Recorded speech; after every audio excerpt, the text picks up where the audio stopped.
दोस्तों आज मार्च की 7 तारीख है, जुमरात का दिन है। रमज़ान बहुत ही नज़दीक पहुंच चुका है। ऐसे में कतर में ministry of commerce and industry की तरफ से आम लोगों के लिए रमज़ान को मद्देनज़र रखते हुए एक अच्छी खबर दी जा रही है। इस वीडियो में आप लोगों के साथ में यही चीज़ शेयर करने वाला हूं। इसके अलावा कुछ और भी लेटेस्ट अपडेट शेयर करने वाला हूं, तो वीडियो के साथ में आप लोग आखिर तक बने रहें। चलिए इस वीडियो को हम कंटिन्यू करते हैं। दोस्तों यहाँ पर आप लोगों को स्क्रीन पर रेफरेंस नजर आ रहा होगा। यहाँ पर आप लोगों को हम अपनी डेली लाइफ में जो चीज़ इस्तेमाल करते हैं, चाहे वो खाने पीने का सामान हो, कुछ भी सामान हो, तो यहाँ पर ministry of commerce and industry की तरफ से कहा गया है कि कतर में टोटल 900 ऐसे सामान हैं जो कि डेली लाइफ में यूज होते हैं। तो इन सामानों के रेट को पूरे रमज़ान कम रखा जाएगा। दोस्तों अगर आप इस चैनल के पुराने व्यूवर्स हैं तो आप लोगों को मालूम होगा कि कतर में हर साल रमज़ान के महीने में सामान के रेट को कम किया जाता है और इस पर हुकूमत की कड़ी नज़र रहती है कि कौन सा सामान कितने में बेचा जा रहा है।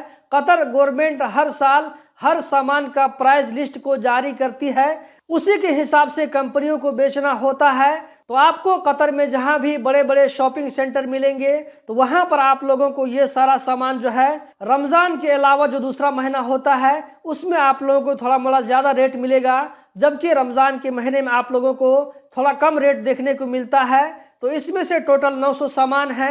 यहाँ पर आप लोग देख सकते हैं कि वो कौन कौन सा सामान है।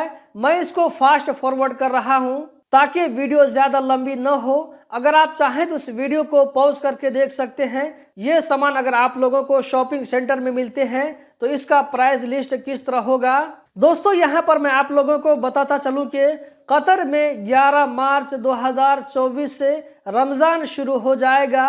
आज 7 मार्च 2024 है। अगर आज मिला करके हम जोड़ते हैं तो आज से टोटल 4 रोज़ बाकी बचे हैं। अगर आज के दिन को हम छोड़ देते हैं तो टोटल जुम्मा, शनिचर, इतवार, सोमवार से रोज़ा शुरू हो जाएगा।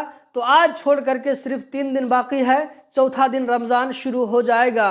अब मैं दोस्तों आप लोगों को बताने वाला हूं कि कतर में, सऊदी अरब में, दुबई में, कुवैत में रहते हुए वहां पर काम करते हैं और वहां से इस वीडियो को देख रहे हैं तो आपको कितने घंटे तक का रोज़ा रखना पड़ सकता है। दोस्तों यहाँ पर आप स्क्रीन पर देख सकते हैं, मैं रेफरेंस के साथ में शेयर कर रहा हूँ। ये स्क्रीनशॉट मैंने एक अरबिक न्यूज़पेपर से लिया है, जहाँ पर आप देख सकते हैं यहाँ पर कहा जा रहा है कि सऊदी अरब में लगभग 13 घंटा 56 मिनट का रोज़ा वहाँ पर लोगों को इसी के आसपास में रखना पड़ेगा। इसी तरह यहाँ पर कहा जा रहा है कि यूएई में 13 घंटा 56 मिनट, जबकि कतर में 13 घंटा 57 मिनट का रोज़ा होगा। यानी कि अगर आप देखेंगे तो लगभग 14 घंटा का रोज़ा आप लोगों को रखना पड़ेगा। 1-2 मिनट का आगे पीछे हो सकता है। इसी तरह यहाँ पर बहरीन में 13 घंटा 59 मिनट, इसी तरह कुवैत में 14 घंटा 7 मिनट, ओमान में 14 घंटा 11 मिनट। तो दोस्तों इन सारी कंट्री में कितने घंटे का रोज़ा रखना पड़ सकता है मैंने आप लोगों को बता दिया। इसी तरह यहाँ पर मैं कतर के बारे में बताना चाहूँगा। कतर में जो फजर की अजान होगी और अजान के साथ साथ जो सहरी का वक्त ख़त्म हो जाता है तो ये भी टाइम यहाँ पर बताया गया है 4:31, यानी कि 4:30 बजे फजर की अजान होगी, 4:30 बजे सहरी का वक्त ख़त्म हो जाएगा। और इसी के साथ साथ यहाँ पर कहा जा रहा है 5:44 पर मगरिब के वक्त में अजान होगी और उस वक्त जो है रोज़ा को इफ्तार किया जाएगा।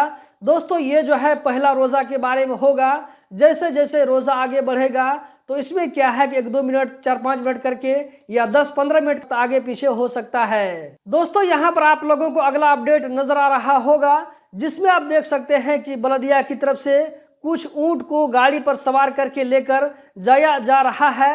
ये वो सारे ऊँट थे जो कि इधर उधर घूम फिर करके चल रहे थे, यानी कि इन सारे ऊँटों को जंगल में वैसे ही छोड़ दिया गया था।